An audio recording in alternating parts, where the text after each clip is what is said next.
I am sitting here with Rachael from Saltmine for today's little interview. So, Rachael, just really quickly, hello. Hello.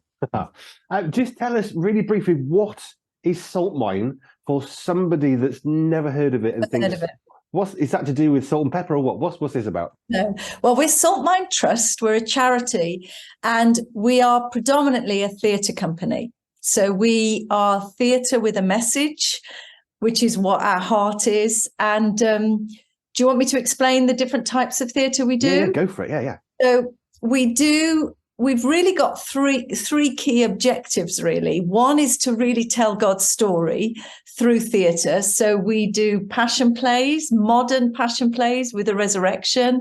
We've got a play at the moment called The Liberator, which tells the story of Jesus's baptism, ministry, life, death, and resurrection. That's for theatres and churches to help them with their mission. And then we've got the Rhyming Bible. We've partnered with Bob Hartman, which is an all-age show for schools and, again, churches. Then we do preventative educational work. So we do quite a lot of work with police. So we've got a very, very dynamic play called Switch Up, which is a knife and gang crime play. And our plays in schools always have accompanying workshops, because that's when you really get the key messages out. We do a play on domestic abuse, telling true life stories. We do also do a play. We've got a brand new play on social media safety, because that is just huge now. So those are the secondary ones. And then in primary schools, we've also got a new play on social media safety. We've also partnered with the Home Office, and we've got a play on the British values. And then we also then do Christmas plays. We've got 3 Christmas plays out at the moment. We're doing over 80 different performances around the UK. And we always want to have a key message in our play. We want our plays to be bringing hope and light. And then we do partnerships. We've partnered with, for example, YMCA and told their founder's story, for example. So, yeah. Wow. So 1 or 2 things going on. Yes, a lot going on, yeah. Okay, forget the interview. How do you keep track of all that?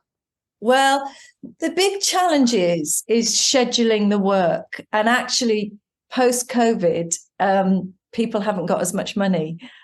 So we are having to raise more money to sponsor our works in schools and churches. So you do schedule the work. Christmas time is the busiest, because we have 3 full big shows going out. But then when we come back in January, we tend to have 2 shows going out at the same time. So when you talk about a show, that's going to be a number of people going from one place to another. What sort of sizes are the shows that you've got going on? So usually 5 is the maximum number of actors in a big show. We tend to go for 4, because you particularly with our secondary schools, you've got to have a technician as well. So about 4, and like the Rhyming Bible is 4. Blast Off primary social media was 3. So, yeah. Wow, and you've got to schedule all these people to be in the right place at the right time. Logistics, yes, I get logistics. I understand it a lot, and I have lots of respect for getting all those people to the right places at the right time. That's amazing.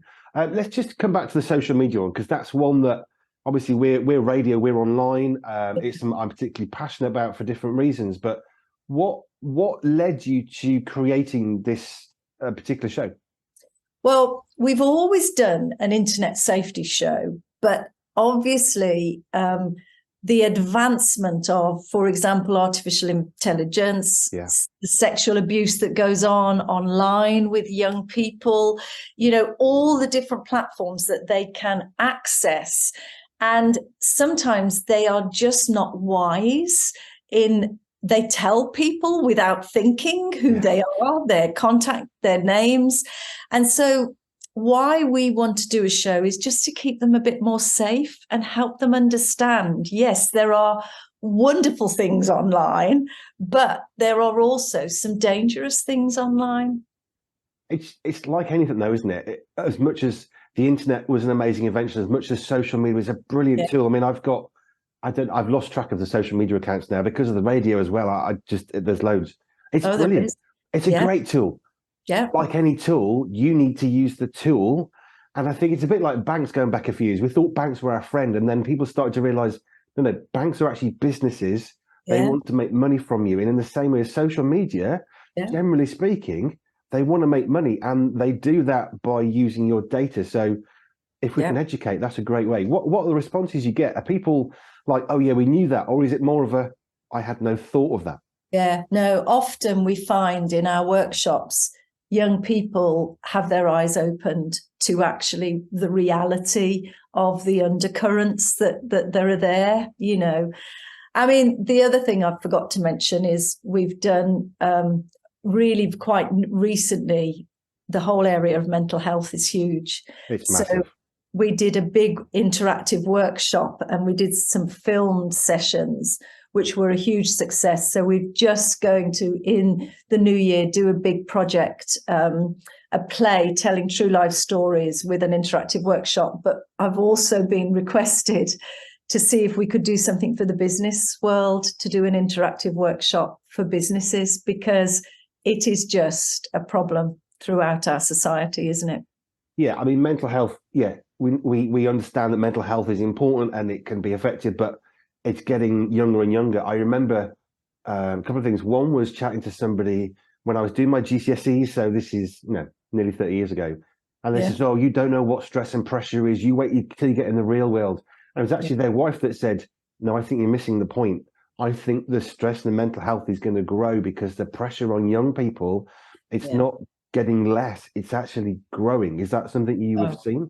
Absolutely. And I think since COVID as well, isolation and loneliness has also rocketed. I mean, I've got a daughter who works in mental health with teenagers, and it's heartbreaking, the suicidal rate, particularly amongst young men. So yeah, it's huge. Wow. Okay. Right. So you talked about social media. I heard domestic abuse in there as well. So I'm guessing, do you do primary schools and secondary schools? Yes, we do. Yeah, primary and secondary. But we have a very different play for primary and a different play for secondary. Yes, of course. Wow. Yeah. So how do the workshops work? I mean, does the school get in touch? Can you come and do, I guess, an assembly style show followed by workshops? Well, basically, the shows tend to be about just under an hour, and they are, very much quite all singing or dancing. I cannot stand naff theatre, so it has to be a very high standard, and we've invested, in very high tech, because you need to be able to captivate the hearts of these young people, for example. Yes. Then we do an interactive workshop. But one of the really interesting things with our knife and gang crime play is we work a lot with police. And my heart is that if we can partner with the police and they go in afterwards, do a bit of an assembly or some interactive workshops, and then they do this sealed knife collection bin that goes in for a week, you would be horrified the number of knives that get put in there. Horrified in the sense that the number, but in a way fantastic that young people are putting them in as a result of the Saltmine switch up. Ah, so cool. It's the thing though, isn't it? I need a knife for protection. Yes, but having a knife means you're probably going to use it, which means actually probably taking a knife now you've escalated to, it's probably going to result in you getting severely harmed or killed. So if we can reduce the number of knives, it's not complicated. If we reduce the knives, then we're reducing the potential harm. And we did this in partnership with police, and they wanted a fatality as a result of somebody carrying a knife where they thought they were carrying it for protection. Yeah. So it's very hard hitting, but it is. And then at the end that we do this funeral, and at the end we have images of young people that have died as a result of a knife, and it's heartbreaking. Yeah, you know. it is. But As a parent as well, you just think, yeah, oh, this is harsh. But this is also real life. it is. And as Christians, if we're not talking about real life, we might as well give up. Absolutely. Well, we need to. Our work is it's a preventative education. We want to open the eyes of young people to the dangers of some of their behaviour. I read it was one of the senior directors or managers, whatever the terms is, for Instagram, and she quit. And one of the things she quit for, she said, we are doing nothing to help, especially young girls on Instagram, which is where she works, because of mental health, because the algorithms are such that it's not just there for them, it's actually pushing them in a certain direction. And we know it's a problem, and yet we've done nothing about it. And that was one of the reasons why she quit and then became a whistleblower. So, no, absolutely. So that's one area of our work. But obviously, we absolutely love, for example, our passion plays, fabulous. Which is quite a newish, because we do it in modern dress. We always do a resurrection scene. And we did one in Birmingham in 2019. We did one in Norwich in 21. And we did one in 22. And we did one in Stafford this year. Fantastic. But the amount of people that have come to know Jesus through those passion plays and connected with churches in alpha groups, it's been amazing. Superb. I have a friend who says, lean into the truth. Doesn't matter what you're going through, whether it's good or bad, lean into the truth. And the truth of the power of the resurrection is just so magnificently wonderful, isn't it? And at the end, Jesus, his last scene is he invites people to come into a relationship with him. And we have a culture that just do not know God's story. And that's why we do the Liberator as well for churches as a missional resource, because we just want our culture to understand the story of Jesus, don't we? Yeah, I think it was Andy Hawthorne was saying, I think it was the MP's prayer breakfast years ago, I'm sure he said, we need Jesus.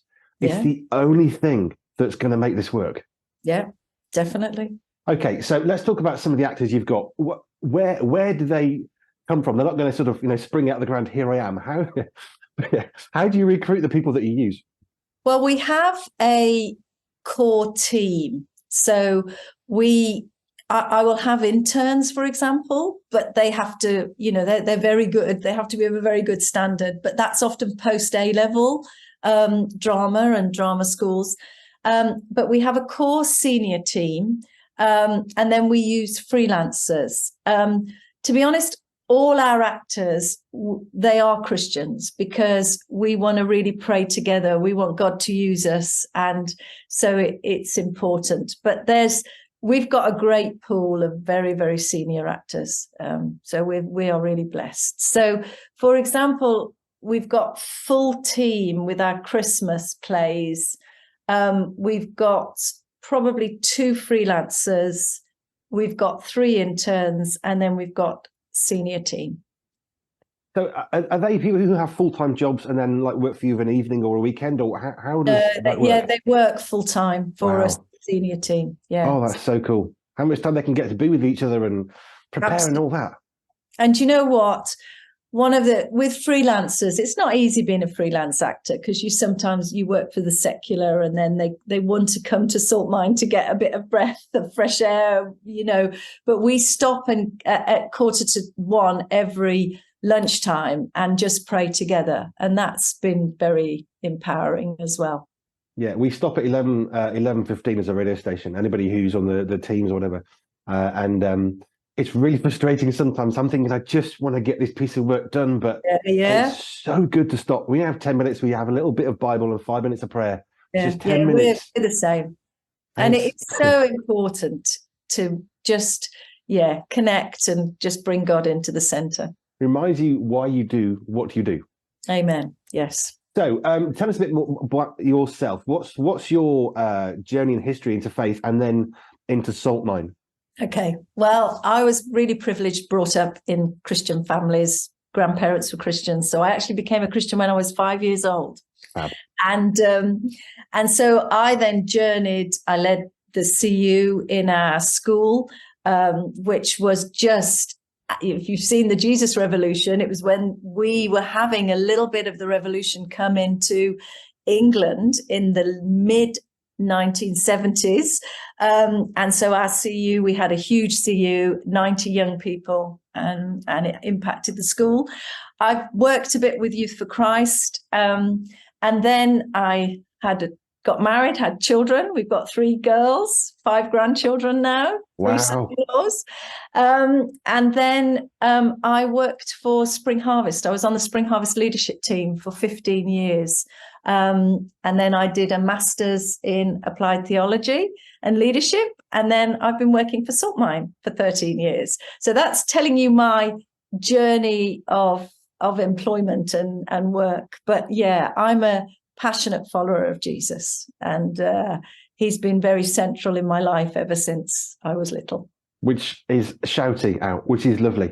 And congratulations on all the grandchildren. That's fabulous. Yeah, thank you. What's it like being a grandma? Oh, it's a real privilege. And do you know what?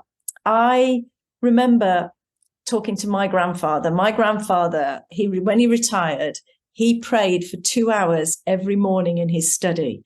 And I remember as a 7-year-old going in and asking him, and he sat me on his lap and he showed me that I was on the top of the grandchildren list because I was the oldest grandchild. And I asked him what he prayed for. And he said, Rachel, I pray that you will be a passionate follower of Jesus all your life, that you will marry a God-loving man, that you will have God-loving children who will also marry God-loving partners, and you'll have wonderful grandchildren. And, you know, he prayed every day for 12 years, and all my girls are passionate followers of Jesus, and I've got 3 great son-in-laws, and I really give credit to the investment of prayer that my granddad did.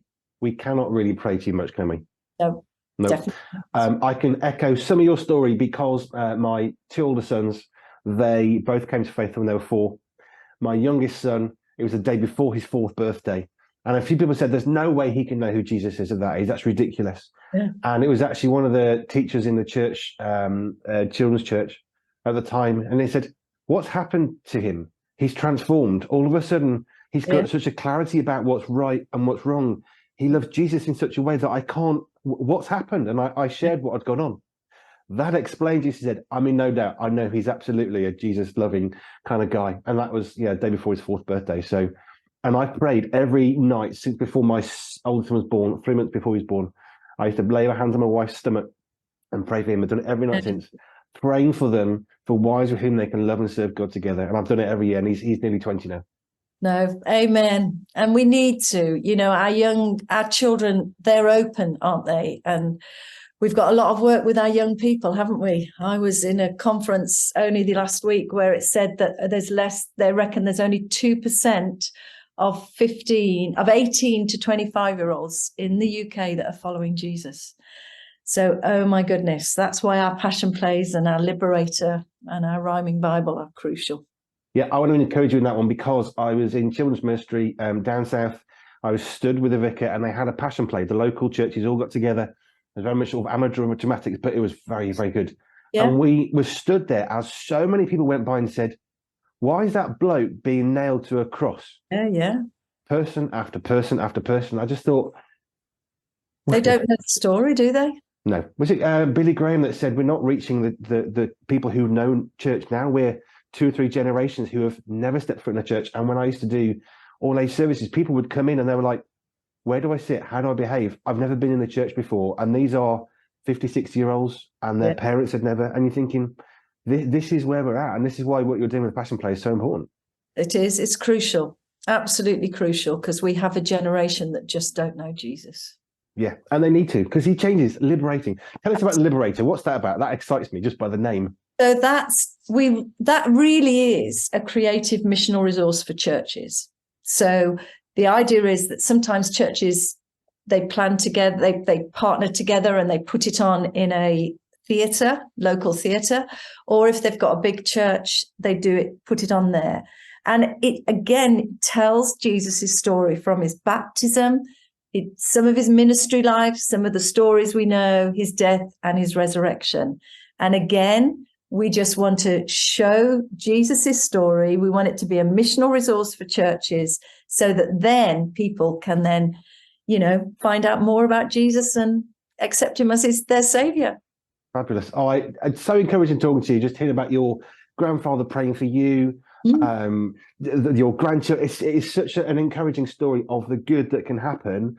Amen. From, I'm sure there were more people, but just one person's prayer can affect so much, and our actions can affect so much. And when you've got actors acting to such a high standard, the impact and effect on that, it's just tremendous.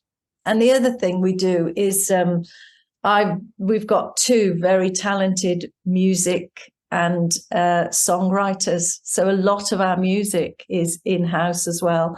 And it's outstanding. I'm so proud of the 2 guys that have been writing and creating these songs, which again means that we don't have to worry about, the legal side of using other people's songs. It's complicated. Yes, we know very well. I want to encourage you, because when I was a young guy in church, I always got excited if someone were coming to do a service. It's like, this is a reason to go to church. And it wasn't even a bad church, actually. It was some good stuff. But when Saltmine came, it was like, oh, okay, this is going to be good.